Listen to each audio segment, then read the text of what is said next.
Hello friends, 2000 प्रश्नों की श्रृंखला में एक बार फिर से आपका स्वागत है। आज की क्लास में हम हिस्ट्री के सभी क्वेश्चन अपने कंप्लीट करेंगे और पॉलिटी को हम स्टार्ट करेंगे आज से। चलिए देखते हैं बचे हुए हिस्ट्री के कुछ प्रश्न को। पहला प्रश्न है, कल का जो प्रश्न था अंतिम हमने छोड़ा था 500वां प्रश्न जो हमारा था, साइमन कमीशन का भारत आगमन किस वर्ष हुआ था। ये हमारा अंतिम प्रश्न था 1928 में। चलिए हम शुरू करते हैं आज के पहले प्रश्न से। तो पहला प्रश्न है,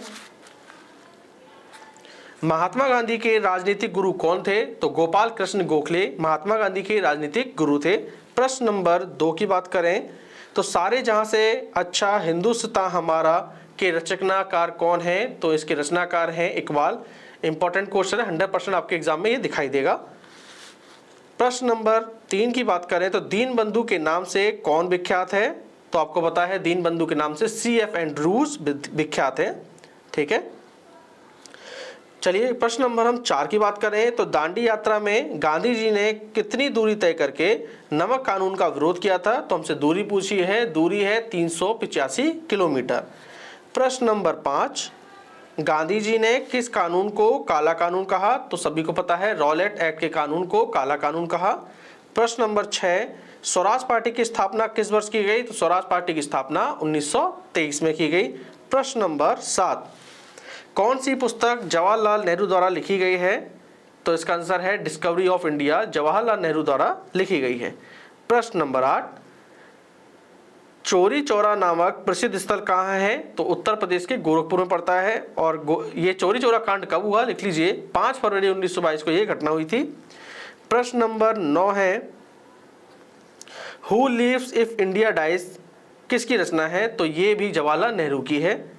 ठीक है, तो एक बार रिपीट कर देते हैं, डिस्कवरी ऑफ इंडिया और who lives if India dies दोनों ही जवाहरलाल नेहरू की कृतियां हैं या रचनाएं हैं। प्रश्न नंबर 10 है, गांधी जी भारतीय राष्ट्रीय कांग्रेस के अध्यक्ष कितनी बार बने। तो एक बार बने हैं, ध्यान रखिएगा। प्रश्न नंबर 11, इनकलाब जिंदाबाद का नारा किसने दिया। तो ये भगत सिंह ने दिया था। प्रश्न नंबर 12, भारत की आज़ादी के समय कांग्रेस का अध्यक्ष कौन था। तो JB कृपलानी उस समय के अध्यक्ष थे।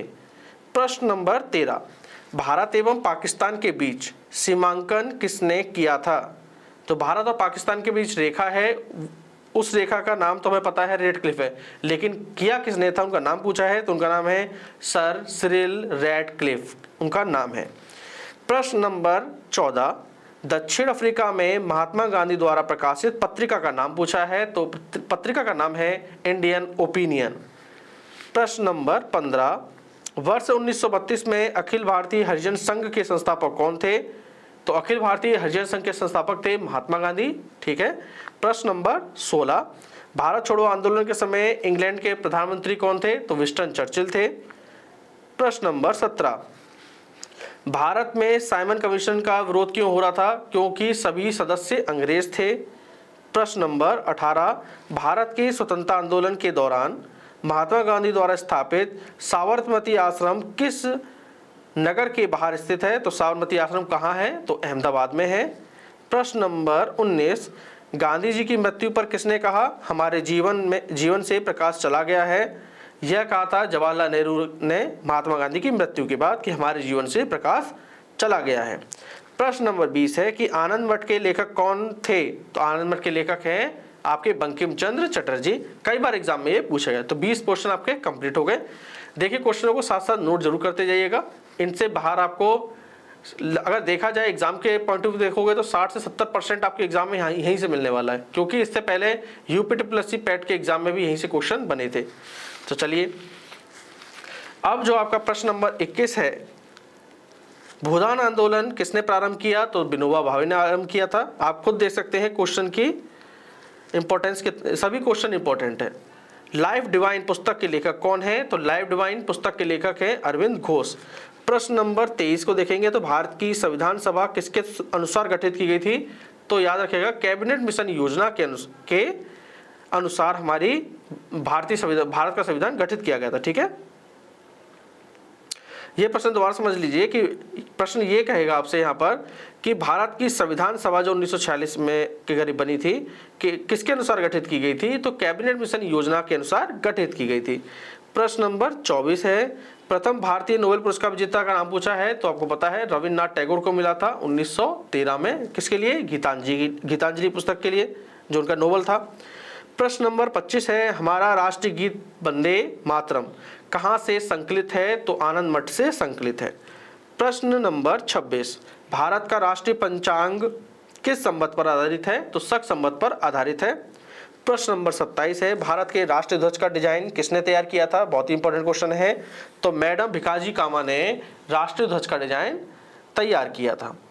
प्रश्न नंबर 28 की बात करें तो देवदास उपन्यास के रचनाकार पूछा है तो उसके हैं शरद चंद्र चट्टोपाध्याय, देवदास उपन्यास के रचनाकार। प्रश्न नंबर 29 है, प्रेम पच्चीसी के लेखक कौन है? सभी को पता है प्रेम पच्चीसी के लेखक हैं प्रेमचंद। प्रश्न नंबर 30 की बात करें तो विश्व इतिहास की झलक के रचयिता, विश्व इतिहास की झलक के रचयिता हैं आपके जवाहरलाल नेहरू। अभी हम पढ़ चुके हैं प्रश्न को। प्रश्न नंबर 31 है, 27 दिसंबर 1911 में पहली बार जनगण मन कहाँ पर गाया गया था?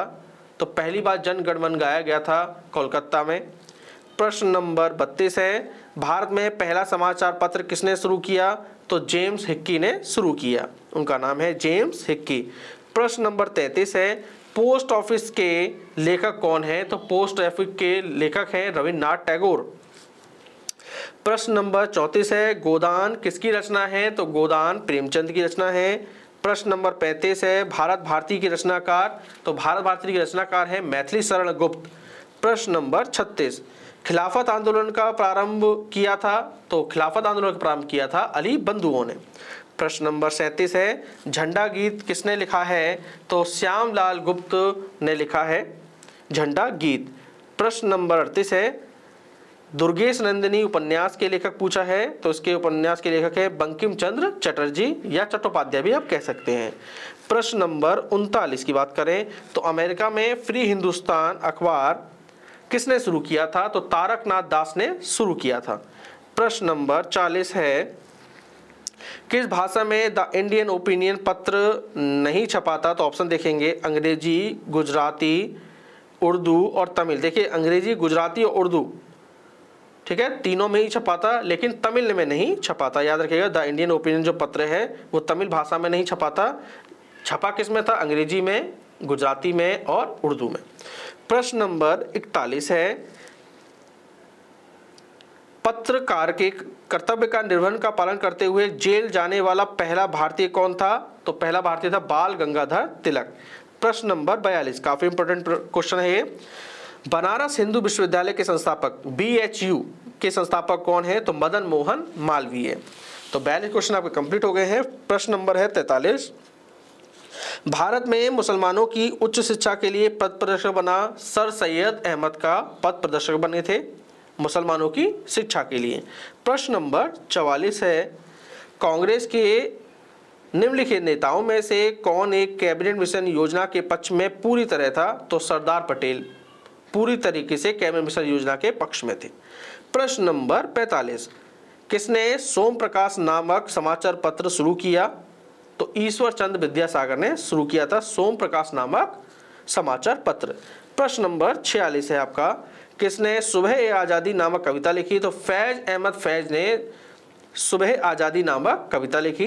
प्रश्न नंबर 47 है, कौन सा एक जर्नल अबुल कलाम आज़ाद द्वारा प्रकाशित किया गया था? तो अल हिलाल, ठीक है, तो अल हिलाल इनका नाम है, याद रखिएगा।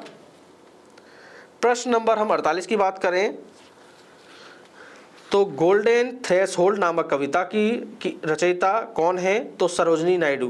प्रश्न दोबारा सुन लीजिए, प्रश्न नंबर 48, गोल्डन थ्रेशोल्ड नामक कविता संग्रह की रचयिता हैं सरोजनी नायडू। तो देखिए प्रश्न 48 कंप्लीट हो गए और हिस्ट्री के लगभग जो इंपॉर्टेंट क्वेश्चन बन सकते थे, लगभग 550 प्रश्न बने हैं, वो हमने कंप्लीट कर लिए अपने। अब आज से हम संविधान अपनी पॉलिटी को स्टार्ट करेंगे। तो अभी प्रश्न नंबर 49 से स्टार्ट करते हैं। तो प्रश्न नंबर 49 लिखिए, रेगुलेटिंग एक्ट पारित किया गया था तो 1773 में। प्रश्न नंबर 50 आज का, तो महारानी विक्टोरिया को भारत की सामग्री के रूप में कब नियुक्त किया गया? तो 1858 में नियुक्त किया गया था।